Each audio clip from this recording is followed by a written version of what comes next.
La magia no hacía cosas hermosas. ¿Cómo podría?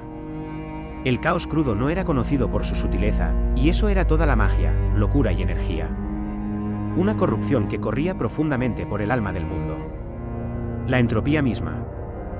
Pero las herramientas no necesitan ser hermosas para ser útiles. Un mago siempre se rompería bajo la presión de tal poder, pero podría mover montañas antes de la grieta final. Los elfos podrían intercambiar sus eones durante siglos, y los enanos, sus siglos durante décadas. Y los humanos, muy raramente, podrían intercambiar sus décadas por años. Pero tales oficios eran realmente raros, ya que se necesitaba un genio para comprimir la gran obra en un periodo tan corto. Ha habido algunos a lo largo de los siglos. Pero la mayoría todavía estaba aprendiendo los trucos más simples cuando les llegó el amargo final. Y fue, siempre, un final amargo. El envenenamiento mágico lo invadió todo, eliminando una mezcla tóxica de enfermedades. Los cánceres se mezclaron con las infecciones como errores metabólicos mezclados con los estragos del tiempo.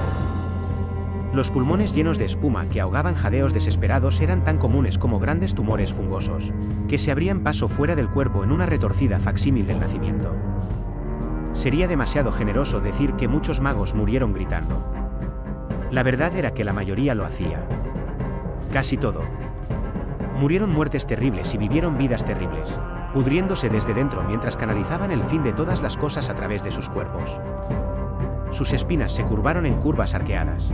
Su piel se volvió gris y sus ojos se inyectaron en sangre a medida que la sangre se escapaba de cada capilar. Justo antes del final, todo su cuerpo se mancharía como lo hicieron sus ojos, como telarañas grabadas en sangre.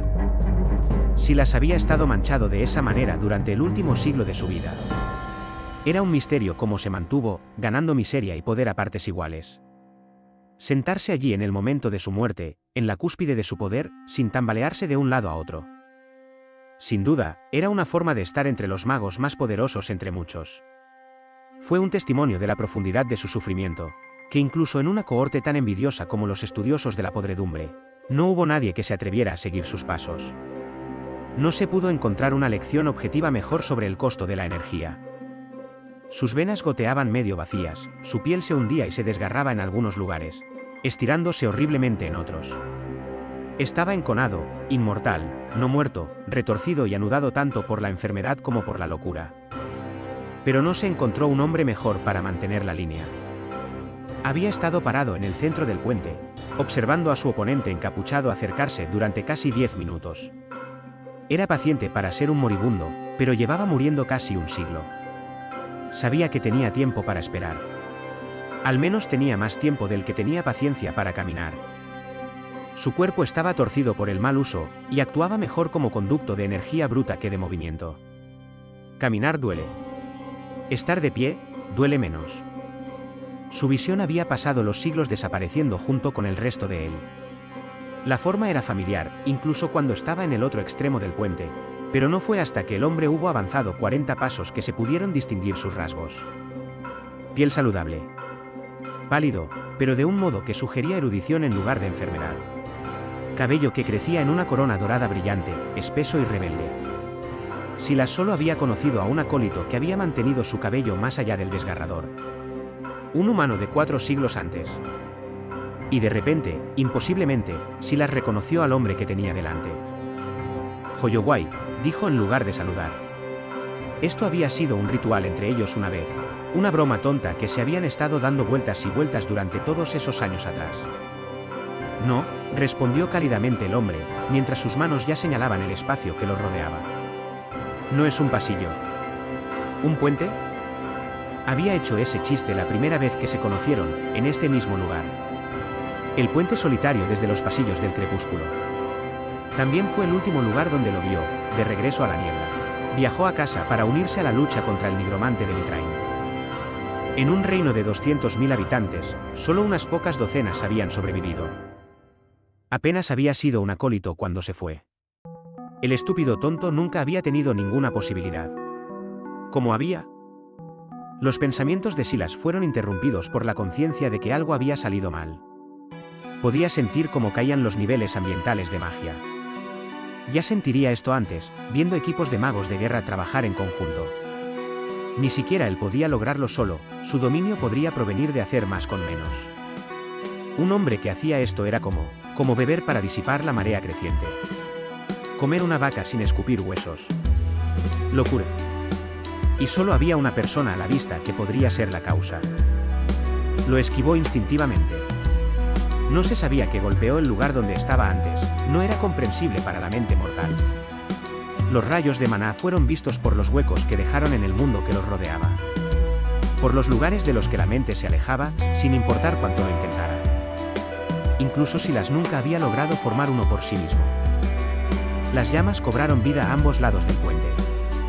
La espalda del viejo elfo se agitaba bajo la tensión del canal, incluso mientras enroscaba las llamas unas contra otras, formando un arco de fuego de 1/4 de legua de largo. Luego, lo comprimió. La amenaza fue suficiente para interrumpir la formación del segundo rayo.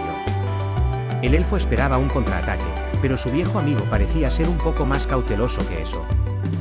Sintió un muro de maná chocar contra el suyo, buscando la arteria que lo conectaba con el infierno. Él retrocedió, clavó su mente como una púa afilada en la conciencia que lo sondeaba. Los recuerdos, extraños, volvieron a sangrar, teoremas sobre la naturaleza de la magia, sobre la naturaleza de la muerte.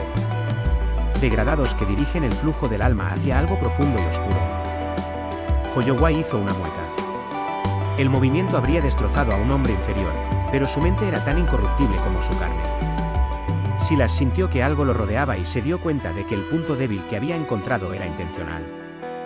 Una artimaña. El vínculo que mantenía en el mundo físico, lo que lo conectaba con el fuego, se rompió sin romperse. El hechizo estalló silenciosamente. Él estaba muerto. Miró desafiante y se confundió al ver algo gentil mirándole. Si te quisiera muerto, me habría dado la vuelta y esperado, dijo Holloway, no sin crueldad. Tengo tiempo. Más tiempo que nadie. Mana fluyó por el conducto aún atrapado, ardiendo y brillante. Silas estaba acostumbrado a sentir que lo corroía. Alimentaba los cánceres y las llagas que se habían arraigado en su cuerpo durante siglos de abuso. Pero esto fue diferente. Ardía, pero como lo hacía el fuego. La podredumbre se lo bebió, y en lugar de corromperlo a él, se corrompió a sí misma. Silas podía sentir la horrible belleza de aquello, de los cánceres que florecían dentro de los cánceres, de las amebas que arruinaban sus infecciones. Fue como presenciar la muerte caer sobre su propia guadaña. Era tan obvio ahora que podía sentirlo. La descomposición de su cuerpo no fue realmente muerte, sino una forma de vida existente. Desde las diminutas formas que nadaban en su pus hasta los nódulos cancerosos en forma de raíces que crecían. Debajo de su piel, no era un campo en barbecho. Estaba lleno de vida. Ahogándose en él. Si absorber magia es lo que generó esto en él, se sentiría igual una vez que bebiera profundamente de la misma taza. Fue hermoso. La cura estaba en el veneno. Por supuesto que lo fue. La vida fluía en el gradiente de la muerte y la magia fluía con el gradiente de la vida. Solo necesitaba dejar de luchar contra ello. Miró asombrado a su amigo. Luchó por no retorcerse con el veneno quemando su cuerpo. Holloway caminó con cuidado hacia él y le puso una mano en la frente ardiente. Compartimos recuerdos a través del enlace que hiciste. Creo que viste los pasos que di, aprendiendo a vivir lo suficiente para convertirme en el nuevo nigromante de Mitrain. Pero te vi jurando salvar al mundo del fin de toda vida, y evitar que suceda otra cosa. Me recordaste. Silas no pudo responder. Hacía mucho tiempo que vivir era más difícil que morir. Soy el nuevo nigromante de Mitrain, pero no estoy aquí para ser el fin de la vida. Estoy aquí para matar la muerte misma, para poner la serpiente sobre su cola. Me llevó 10 años aprender a salvarme. 400 más para aprender a salvar a los vivos. Y ahora, por fin, puedo salvar a los muertos. Miró al otro lado del puente, hacia su tierra natal, Ilitim. El estado de tumba de piedra y hueso y la pérdida antigua. Estaba recordando algo, y por primera vez desde que había pasado por su angustia, por primera vez desde que la semilla de la podredumbre había sido plantada en su corazón, Silas imaginó un mundo donde la magia podría hacer algo hermoso.